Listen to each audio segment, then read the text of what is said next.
नमस्कार, मैं डॉक्टर शांति बोध, MD आयुर्वेद, आप सभी का अपने YouTube चैनल पर स्वागत करती हूँ। आज मैं आपको एनीमिया, इसके कारण, लक्षण और मैनेजमेंट के बारे में बताऊंगी। सबसे पहले अनीमिया क्या है, आइए ये जानते हैं। हमारे खून में रेड ब्लड सेल्स होते हैं जिन्हें RBC कहा जाता है। ये RBCs ऑक्सीजन को फेफड़ों से टिश्यू तक तथा कार्बन डाइऑक्साइड को टिश्यू से फेफड़ों तक ले जाने का कार्य करते हैं और ये कार्य मुख्य रूप से RBC में पाए जाने वाले हीमोग्लोबिन के द्वारा होता है। लेकिन अनीमिया के केस में RBCs की संख्या कम होने से गैसियस एक्सचेंज प्रोसेस में भी कमी आती है। इस वजह से टिश्यूज में ऑक्सीजन का लेवल कम होता है तथा नया खून बनना भी कम हो जाता है। अनीमिया के मुख्य 3 कारण हैं। पहला है RBC प्रोडक्शन का कम होना, दूसरा है RBC डिस्ट्रक्शन का ज़्यादा होना और तीसरा है डिफेक्टिव RBC प्रोडक्शन। इन्हीं कारणों के आधार पर एनीमिया को कई टाइप्स में डिवाइड किया गया है। पहला है आयरन डेफिशिएंसी एनीमिया, यानी ब्लड में आयरन की कमी होना। 0 से 3 साल के बच्चों में 6 महीने तक प्रॉपर ब्रेस्ट फीडिंग न कराना तथा 6 महीने के बाद प्रॉपर आयरन रिच डाइट न देना, इन सभी कारणों से आयरन डेफिशिएंसी एनीमिया होता है। महिलाओं में पीरियड्स के दौरान ब्लड लॉस होने से तथा प्रेगनेंसी में आयरन रिक्वायरमेंट ज़्यादा होने से आयरन डेफिशिएंसी एनीमिया होता है। आयरन डेफिशिएंसी एनीमिया के कारण बच्चों में कोग्निटिव परफॉर्मेंस यानी कंसंट्रेशन, परसेप्शन तथा लर्निंग एबिलिटी में कमी आना तथा साथ ही साथ प्रॉपर फिजिकल डेवलपमेंट का ना होना तथा सभी एज के लोगों में इम्यून सिस्टम का कमज़ोर होना और किसी भी इन्फेक्शन को जल्द ही पकड़ लेना और अडल्ट एज ग्रुप के लोगों में मस्कुलर एनर्जी के कमज़ोर होने से फिजिकल कैपेसिटी तथा वर्क परफॉर्मेंस में कमी आना, ये सब लक्षण आयरन डेफिशिएंसी एनीमिया में होते हैं। दूसरा है विटामिन डेफिशिएंसी एनीमिया, जिसमें विटामिन B12 तथा विटामिन B9, जिसे फॉलेट कहते हैं, की कमी से एनीमिया होता है। विटामिन B12 RBC की सिंथेसिस में हेल्प करता है। इसकी कमी से RBC का साइज नॉर्मल साइज से बड़ा हो जाता है, लेकिन RBC के बाकी कंटेंट्स उतने डेवलप नहीं हो पाते, इसलिए इसे मेगालोब्लास्टिक एनीमिया कहा जाता है। विटामिन B9, जिसे हम फॉलेट कहते हैं, ये RBC की ग्रोथ, मैच्योरेशन तथा RBC में DNA सिंथेसिस में हेल्प करता है। फॉलेट की डेफिशिएंसी होने से RBC का लाइफ स्पैन नॉर्मल से कम हो जाता है, जिसकी वजह से शरीर में खून की कमी हो जाती है। खाने में विटामिन B12 तथा फॉलेट की कमी होने से तथा पेट में कीड़े होने से ये एनीमिया पाया जाता है। तीसरा है पर्नीशियस एनीमिया। यह एक ऑटो इम्यून डिसऑर्डर है जिसमें स्टमक लाइनिंग इन्फ्लेम्ड रहती है तथा बॉडी का इम्यून सिस्टम इंट्रिंसिक फैक्टर को अटैक करता है। यह इंट्रिंसिक फैक्टर विटामिन B12 की एब्जॉर्प्शन में हेल्प करता है, इसलिए इस टाइप की एनीमिया में भोजन में विटामिन B12 होने के बावजूद भी शरीर में वो एब्जॉर्ब नहीं होता। चौथा है हीमोलिटिक एनीमिया, जिसमें RBCs की प्रोडक्शन कम तथा डिस्ट्रक्शन ज़्यादा होती है। इसे हम 2 भागों में डिवाइड करते हैं, एक है सिकल सेल एनीमिया, दूसरा है थैलेसीमिया। सिकल सेल एनीमिया यह एक जेनेटिक डिसऑर्डर है जिसमें RBCs अपने नॉर्मल शेप से चेंज होकर के सिकल शेप में कन्वर्ट हो जाते हैं। ये sickle shape cells normal blood flow को रोकते हैं, जिस वजह से टिश्यूज में ब्लड सप्लाई और ऑक्सीजन की सप्लाई की कमी हो जाती है। दूसरा हीमोलिटिक डिसऑर्डर है थैलेसीमिया। यह एक हेरिडिटरी डिसऑर्डर है जिसमें हीमोग्लोबिन के DNA में म्यूटेशन रहता है। इस वजह से व्यक्ति के शरीर में नॉर्मल RBCs काउंट और हीमोग्लोबिन काउंट कम रहता है और ये थैलेसीमिया डिसऑर्डर पेरेंट्स से बच्चे को भी जा सकता है। पांचवा है अप्लास्टिक एनीमिया, जिसमें बोन मैरो में डैमेज होने की वजह से RBCs की प्रोडक्शन ठीक प्रकार से नहीं हो पाती है।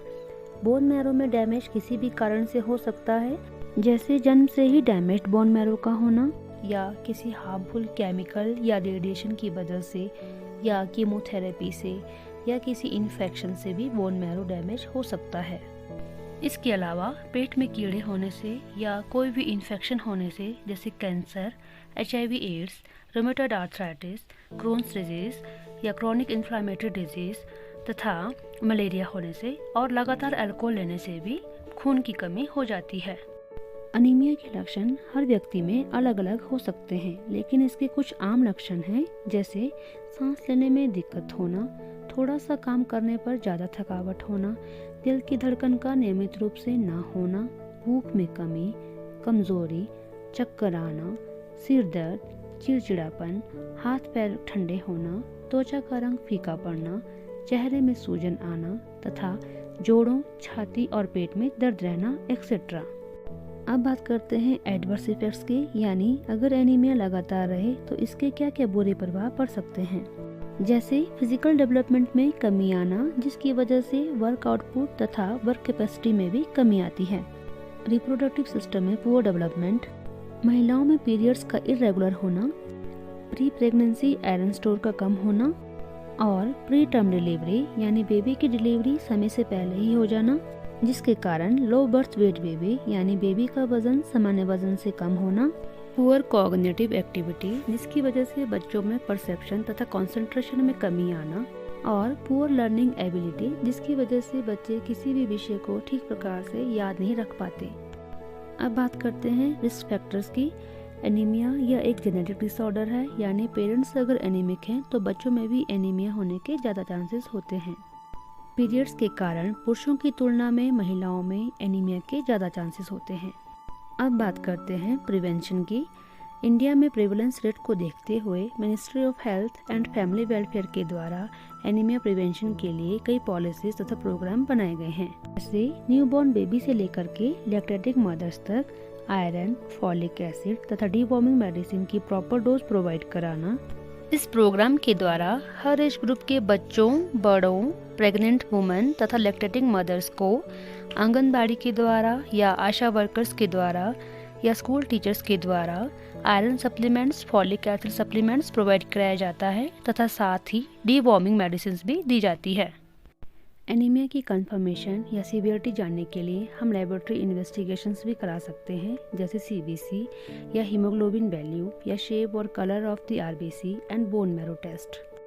नॉर्मल हीमोग्लोबिन लेवल हर एज ग्रुप के लोगों में अलग अलग पाया जाता है। जैसे 6 महीने से लेकर के 5 साल के बच्चों में अगर हीमोग्लोबिन लेवल 11 या इससे ज़्यादा है तो उसे एनीमिया नहीं है।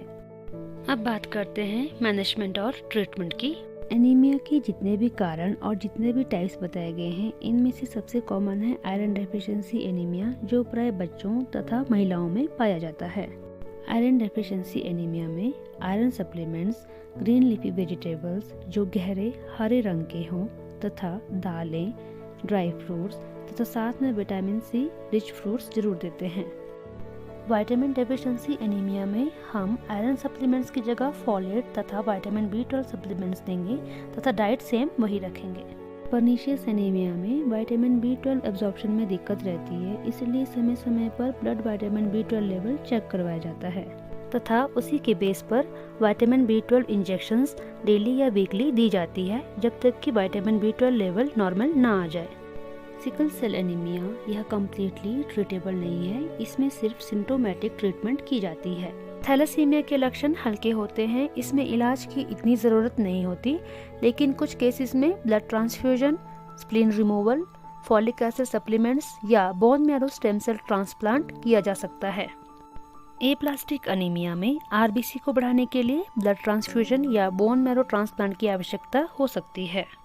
इसके अलावा अगर इन्फेस्टेशन या इन्फेक्शन से एनीमिया हुआ है तो इसमें पहले कारण को ट्रीट किया जाता है तथा सिम्टोमेटिक ट्रीटमेंट दी जाती है।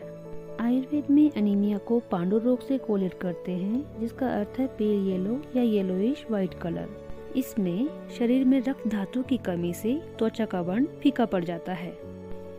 आयुर्वेद में लगातार हैवी एक्सरसाइज करने से तथा भोजन में खट्टी और नमकीन पदार्थों को ऐड करने से, लगातार अल्कोहल लेने से, दिन में सोने से, अत्यधिक मिर्च मसालों का प्रयोग करने से, मिट्टी के खाने से या विरुद्ध आहार यानी ऐसे आहार कॉम्बिनेशंस जो शरीर की धातुओं के विरुद्ध हो, ये सभी पांडु रोग के कारण माने गए हैं। ये सभी कारण किसी न किसी रूप में पाचक अग्नि को कमजोर करते हैं, जिसके कारण पाचक रस, जिसे रस धातु भी कहा जाता है, ठीक प्रकार से नहीं बनता। क्योंकि रस धातु से ही रक्त धातु का निर्माण होता है, इसलिए रक्त धातु भी ठीक प्रकार से नहीं बनती और पांडु रोग उत्पन्न होता है। पांडु रोग के सामान्य लक्षण आयुर्वेद तथा एलोपैथ में एक समान है। दोषों के आधार पर चरक संहिता में पांडु रोग के 5 प्रकार है, जिनमें वातिक, पैतिक, कफश तथा त्रिदोषज पांडु के लक्षण दोषों के आधार पर हैं तथा मृत भक्षण जन्य पांडु यानी मिट्टी खाने से होने वाले पांडु के लक्षण काफी हद तक वॉर्म इन्फेस्टेशन से मिलते जुलते हैं। अब बात करते हैं लाइन ऑफ ट्रीटमेंट की।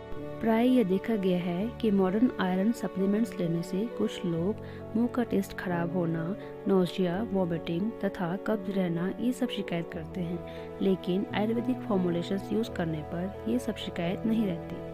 अगर पांडु रोग सीवियर है तो इसमें वमन और वीरेचन करवाया जाता है।